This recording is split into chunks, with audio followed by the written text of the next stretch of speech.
نحمده ونصلي على رسوله الكريم اما بعد فاعوذ بالله من الشيطان الرجيم بسم الله الرحمن الرحيم يا ايها الذين امنوا ان جاءكم فاسق بنبأ فتبينوا ان تصيبوا قوما بجهالة فتصبحوا على ما فعلتم نادمين صدق الله العظيم۔ اللہ رب العزت نے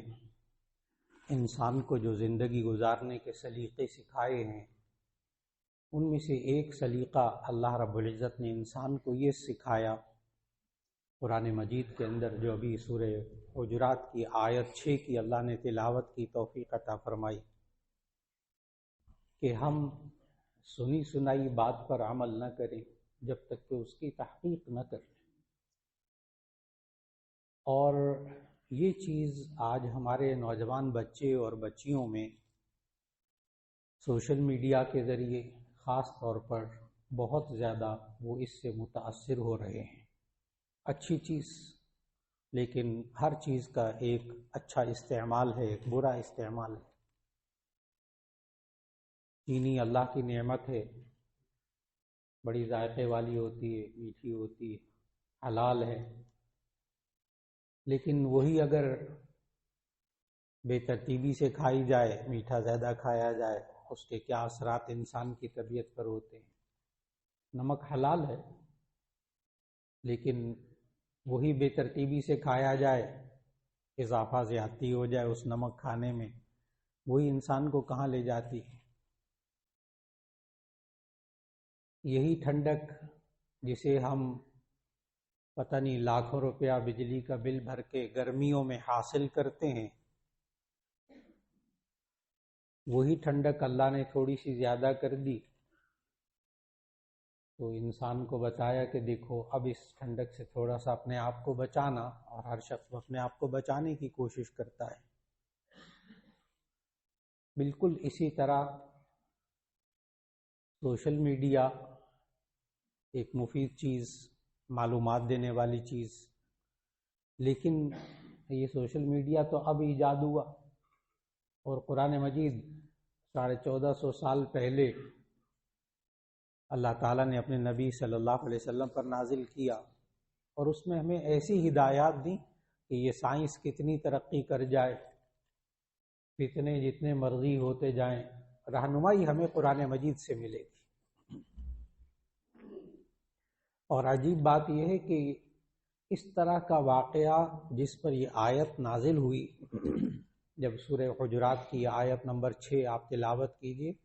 اور تفسیر اٹھا کر دیکھیے، تو وہاں احادیث کی روشنی میں اس کا شان نزول بتایا کہ واقعہ کیا ہوا کہ نبی صلی اللہ علیہ وسلم نے ایک صحابی کو، ولید ابن عقبہ رضی اللہ تعالیٰ عنہ کا نام تھا، تو ان کو بنو المصطلق ایک قبیلہ، تو ان کے پاس بھیجا کہ جاؤ زکوٰۃ کے مال وغیرہ ان سے لے کر آ جاؤ۔ اب ولید ابن عقبہ کی اپنی پرانی زمانہ جاہلیت میں اسلام لانے سے پہلے کبھی دشمنی رہی اس قبیلے سے۔ جب وہ اپنے ساتھیوں کے ساتھ گئے، وہ قبیلے تک اطلاع پہنچی، کچھ لوگ باہر آ گئے استقبال کے لیے،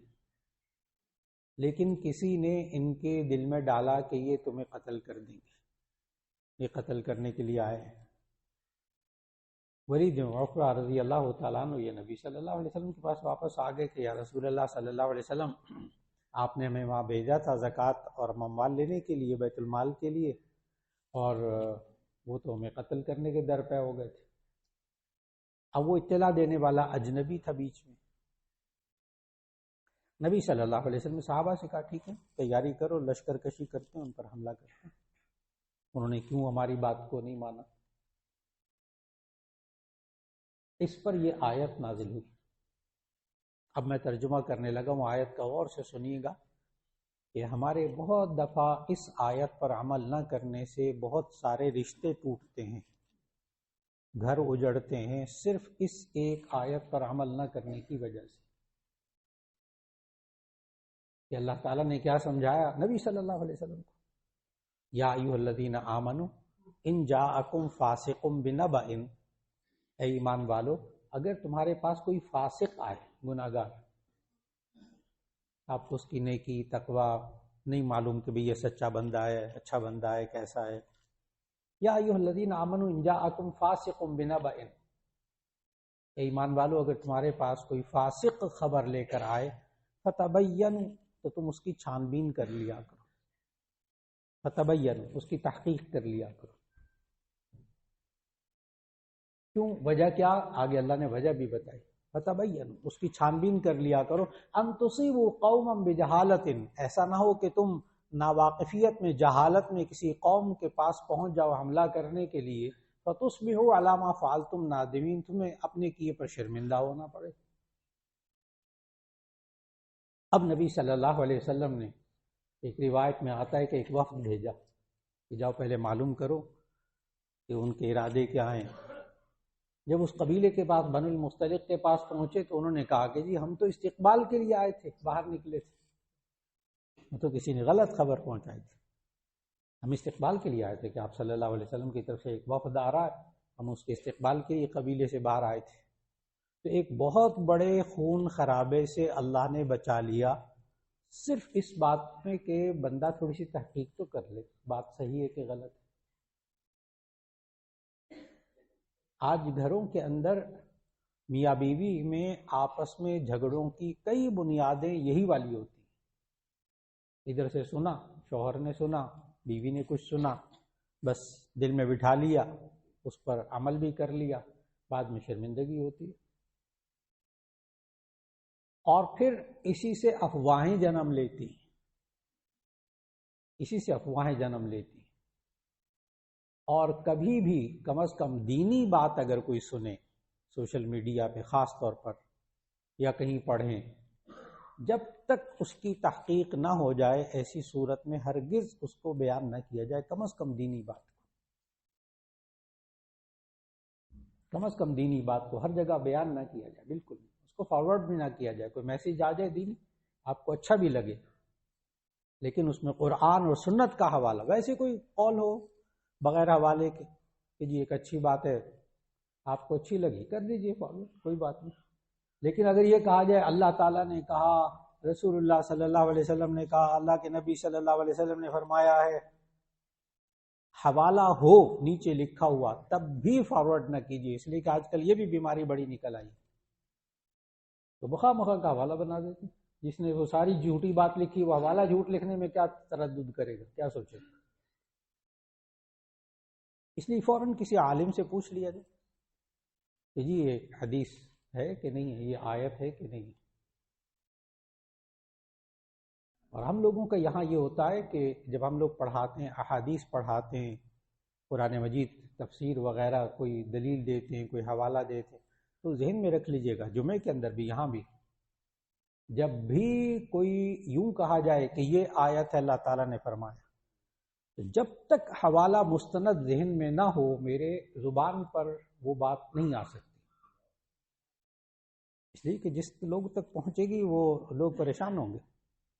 یہی حال حدیث کا ہے، جب تک حدیث کا حوالہ باقاعدہ اچھی طرح تحقیق کر کے نہ ہو، ایک خطیب کو، ایک عالم کو وہ بات زبان پر نہیں لانی چاہیے، بالکل نہیں لانی چاہیے۔ اور سامعین کا یہ حق ہے کہ اگر وہ خطیب حوالہ نہ دیں یا عالم حوالہ نہ دیں تو آپ پوچھ لیجیے کہ جی آپ نے یہ بات بیان کی تھی، اس کا حوالہ کیا ہے، یہ کون سی آیت ہے، کون سی حدیث ہے، یہ سننے والے کا حق ہے۔ یہاں سے پھر اہل علم پر اعتماد قائم ہوتا ہے کہ یہ جو مولانا صاحب بات کر رہے ہیں، نہیں، یہ بات یا قرآن میں ہوگی یا حدیث میں ہوگی، تبھی بات بیان کی، ایک اعتماد ہو جاتا ہے۔ بالکل اسی طرح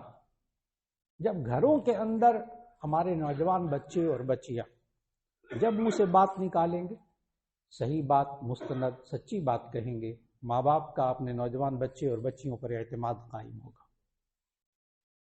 میاں بیوی ایک دوسرے کے ساتھ سنی سنائی بات منتقل نہیں کریں گے،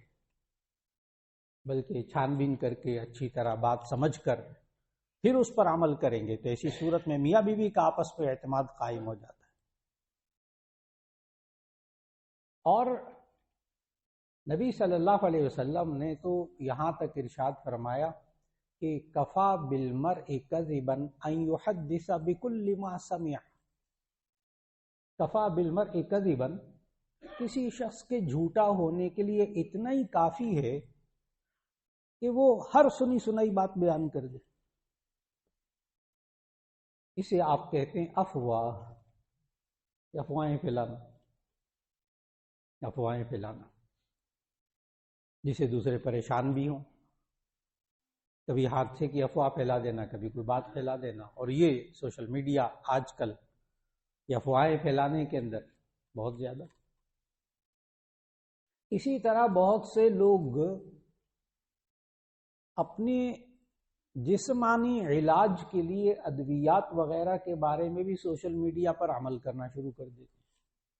ادھر دیکھا وہ دوائی کھا لی، ادھر دیکھا وہ دوائی کھا لی، ادھر دیکھا وہ دوا کھا لی.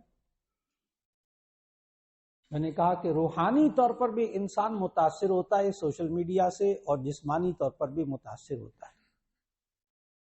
اس لیے بہت سوچ سمجھ کر انسان کو اپنے ڈاکٹر سے، اپنے معالج سے پوچھ کر وہ دوائی استعمال کرنی چاہیے. ممکن ہے وہ دوا اچھی ہو، اس کا مقصد بھی درست ہو، لیکن آپ کے لیے وہ سوٹ نہ کرتی ہو. بالکل اسی طرح کوئی شرعی مسئلہ بھی اگر بیان کیا جائے تو پہلے پوچھ لیجیے کہ یہ بات درست ہے کہ یہ غلط ہے. اور انسان ہر بات سنے اور دوسرے تک پہنچانے کی عادت ڈال لے تو اکثر پھر اس کی زبان سے جھوٹ معلوم ہوگا، اور جب وہ تحقیق کریں گے کسی بات کی تو معلوم ہوگا کہ یہ بات سچی نہیں ہے. اور نبی صلی اللہ علیہ وسلم کی عادت مبارکہ یہی تھی کہ وہ سن کر کسی کے ایک فریق کی بات سن کر کبھی عمل نہیں فرماتے تھے، کبھی فیصلہ نہیں فرماتے تھے، دوسرے فریق کو بلاتے تھے. یہ ایک بہترین اصول ہے ایک ایڈمنسٹریٹر کے لیے، ایک کسی دفتر میں کام کرنے والے کے لیے، ایک کسی ادارے کے سربراہ کے لیے بہت اہم اصول ہے کہ وہ کانوں کا کچا نہ ہو. ادھر سنا اور ادھر ایکشن لے لیا، اس بندے کو کبھی نہ کبھی شرمندگی اٹھانی پڑے گی. ایکشن لے لیا، بعد میں معلوم ہوا اندر کچھ تھا ہی نہیں. اور اگر آپ نے بلا لیا اس کو اور بلا کر دوسرے فریق کو بھی سنا تو آپ کو حیرت ہوگی، آپ کو حیرت ہوگی. کئی دفعہ انسان شرمندگی سے بچ جاتا ہے صرف اس وجہ سے. اور یہی اللہ نے آیت میں سمجھایا، ان تصیبوا قوما بجہالۃ فتصبحوا علی ما فعلتم نادمین. ایسا نہ ہو تم کسی قوم پر جا پڑو، حملہ کر دو، فتصبحوا علی ما فعلتم نادمین، تو تمہیں اپنے کیے پر شرمندہ ہونا پڑے. انسان کو افواہوں پر یقین نہیں کرنا چاہیے، اور افواہیں پھیلانی بھی نہیں چاہیے، اس سے اعتماد ختم ہوتا ہے. ایک بچپن کے اندر ہم لوگوں کو کہانیاں سنائی جاتی تھی، کتابوں میں کی پڑھائی بھی جاتی تھی، اور کہا جاتا تھا کہ وہ ایک بندہ اس نے شور مچا دیا، شیر آیا شیر آیا شیر آیا. لوگ ڈنڈے لے کر دوڑے بھاگے، وہاں جا کر دیکھا تو وہ آگے ہنس رہا تھا، وہ تو میں نے ویسے مذاق کیا. ایک دو دفعہ پھر اس نے ایسے ہی کیا. اللہ کا کرنا ایسا ہوا کچھ عرصے کے بعد آپ نے پڑھا بچپن کے اندر واقعی شیر آ گیا. اب جب واقعی شیر آ گیا تو اس نے پھر شور مچایا. لوگوں نے کہا ایسے ڈرامہ کرتا ہے، کوئی نہیں نکلا باہر، آ گیا اس کو نقصان پہنچا گیا. کیوں؟ اعتماد نہ رہا. بیوی بھی ہر سنی سنائی بات پر ایکشن لینا شروع کر دے، شوہر کا اعتماد ختم ہو جائے گا. نوجوان بچے اور بچیوں کو یہ بات خاص طور پر سمجھائیے کہ بیٹا اگر یہ بات کنفرم ہے تو پھر تم بات کرو، اگر نہیں ہے تو پہلے تحقیق کرو. شکایت کوئی لگائے تب بھی اسی طرح فوراً عمل نہ کیا جائے. رشتہ داروں میں کوئی بات آ جائے فوراً عمل نہ کیا جائے. یہی وجہ ہے کہ اللہ تعالیٰ نے قرآن مجید میں رشتوں کو بھی سنبھالنے کے لیے ایک کام کیا کہ بس اوقات میاں بیوی کے درمیان انہی باتوں پر، چھوٹی چھوٹی باتوں پر تلخیاں ہو جاتی ہیں. تو اللہ تعالیٰ نے سورہ نساء میں سمجھایا، ان خفتم شقاق بینہما، ان خفتم شقاق بینہما فابعثوا حکما من اہلہ وحکما من اہلہا ان یریدا اصلاحا یوفق اللہ بینہما. اگر کوئی شخص بالکل اینڈ پہ پہنچے ہو نا واقعات میاں بیوی کے، اور اگر اس آیت پر عمل ہو جائے تو اللہ تعالیٰ اس گھر کو بچا لیتا. آیت کا ترجمہ کرنے لگا، ان خفتم شقاق بینہما، یہ اپنے نوجوان بچے اور بچے جو شادی شدہ ہیں نا، کم از کم بڑی مصیبت ہے، بڑی مصیبت ہے کہ انہوں نے شادی کرنی ہوتی تو اس وقت ان کے یہی جملے ہوتے، شادی میں نے کرنی ہے نا، زندگی میں نے گزارنی ہے، ہم لڑکا لڑکی خود اب ایک دوسرے کو پسند کریں گے، آپ کیوں آتے ہیں ابا جی بیچ میں، دادا جی آپ بیچ میں کیوں آتے ہیں، ہم نے زندگی گزارنی۔ تو جب وہ نکاح شادی کا معاملہ ہوتا ہے ٹھیک ہے، رائے ہونی چاہیے، ان کی مرضی ہو معلوم کرنی چاہیے، لیکن بڑے جو بات کہہ رہے ہیں اس کو سنتے نہیں ہیں، اس وقت کہتے ہیں ہم نے زندگی گزارنی، آپ نے تھوڑے گزارنی، ہم فیصلہ کریں گے۔ شادی کے وقت میں بھی وہی جملے ہوتے ہیں،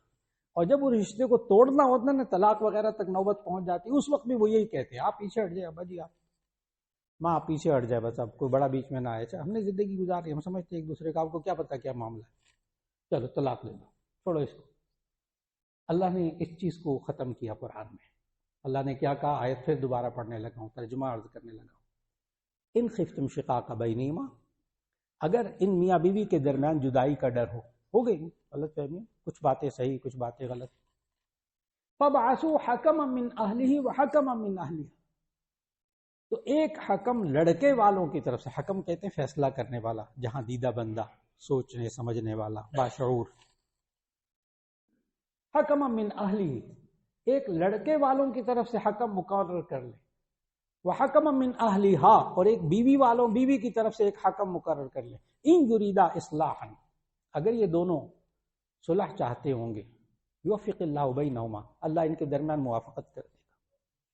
کیونکہ وہ بڑے بیچ میں جب انوالو ہو جاتے ہیں، جب بڑے بیچ میں شامل ہوتے ہیں تو پھر وہ تحقیق کرتے ہیں، آپ بتاؤ، بیٹی سے کہتے ہیں تم بتاؤ کیا شکایتیں، وہ دوسرا والا جو وہ لڑکے سے کہتا ہاں بتاؤ جی کیا شکایتیں، الگ الگ بتا دیں، جب وہ بیچ میں جا کر کھودتے ہیں کریدتے ہیں تو معمولی باتیں نکلتی، معمولی باتیں 90% معمولی باتیں نکلتی ہیں بیچ میں سے، لیکن وہ معمولی باتیں میاں بیوی کو نہیں سمجھ میں آتی کہ معمولی ہے، وہ بیچ میں بندہ تحقیق کرنے والا آئے گا تو مسئلہ حل ہوگا، ان کی تو عقلیں اندھی ہو جاتی ہیں، ان کی عقلیں اندھی ہو جاتی ہیں۔ بخاری شریف کی حدیث ہے، نبی صلی اللہ علیہ وسلم نے فرمایا حبک الشیء یعمی ویصم، حبک الشیء یعمی ویصم، کسی چیز کی محبت انسان کو اندھا اور بہرا کر دیتی ہے، نہ انسان پھر کچھ دیکھتا ہے نہ سنتا ہے، بس۔ بیٹی نے کہا نا ماں کو آ کے، اب ماں نہیں یہ تحقیق کرے گی کبھی بھی کہ یہ سچ ہے جھوٹ ہے، وہ کہے بیٹی نے کہا، بیٹا اگر کوئی بات کر دیتا باپ جو وہ بیٹے کی طرف ہو جاتا ہے، بہو کو کھاتے میں نہیں لاتا، وہ کہتے ہیں۔ یہی حال ہمارے بچوں کے اندر، یہی حال ہمارے اداروں کے اندر، یہی حال ہمارے کاروبار کے اندر، اور کئی لوگ ایسے ہیں کہ جن کے کاروبار اجڑتے ہیں صرف افواہوں کی بنیاد پر، صرف افواہوں کی بنیاد پر، بہت سے رشتہ داروں کے درمیان دوریاں پیدا ہوتی ہیں صرف افواہوں کی بنا پر۔ اور نبی صلی اللہ علیہ وسلم نے، کیونکہ میں اس لیے عرض کر رہا ہوں کہ آج کل معاشرے کے اندر یہ عام ہو چکا، سوشل میڈیا کے ذریعے، آپس میں باتوں کے ذریعے اور طریقوں سے، ایک بات اور عجیب بات یہ ہے، ہمیشہ افواہ وہ پھیلے گی جو نیگیٹو ہو، پازیٹو نہیں پھیلے گی، منفی بات وہ پھیلتی، مثبت بات نہیں پھیلتی۔ اس کی مثال عرض کروں، کسی کا بچہ اور بچی میٹرک میں پاس ہو جائے، سوال ہی پیدا نہیں ہوتا، کوئی دوسرے کو کیوں بتائے کہ اس کا بچہ پاس ہو گیا، اس کے پیٹ میں کیا درد ہوتا ہے، لیکن اگر کسی کا بچہ فیل ہو جائے چند سیکنڈ میں پورے خاندان میں بات پھیلتی، وہ فیل ہو گئے، کیوں؟ اس لیے کہ نیگیٹو بات بتا کر مزہ آتا ہے،